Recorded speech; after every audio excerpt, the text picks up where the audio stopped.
దశాబ్దాల నుంచి ఈ పండుగ జరుపుకోవడం జరుగుతుంది.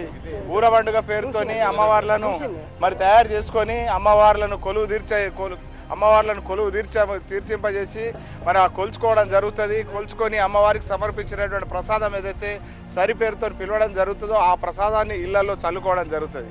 ఇళ్లలో మరి పంట పొలాల్లో కూడా ఈ ప్రసాదాన్ని చల్లుకోవడం జరుగుతుంది.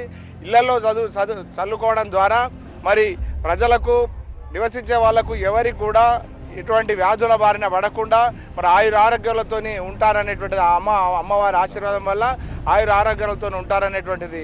మరి పంట పొలాలలో చల్లుకోవడం ద్వారా ఎటువంటి పీడలు రాకుండా పంటలు సమృద్ధిగా పండి మరి అందరికి కూడా మేలు జరుగుతుంది అనేటువంటి విషయం. ఈ విధమైనటువంటి పరంపర ఏదైతే ఉన్నదో అనేక సంవత్సరాల నుంచి కొనసాగుతూ ఉన్నది. మరి వాళ్ళ ఈ నిజామాబాద్ నగరంలో ప్రజలందరూ కూడా భక్తి శ్రద్ధలతో అమ్మవార్లను కొలుచుకొని మరి ఇవాళ ఈ పండుగను ఉత్సాహమైనటువంటి భరితమైనటువంటి వాతావరణంలో జరుపుకోవడం జరుగుతున్నది. నిజామాబాద్ నగర ప్రజలందరికీ కూడా ఈ ఊర పండుగ సందర్భంగా హృదయపూర్వకమైనటువంటి శుభాకాంక్షలు నా వైపు.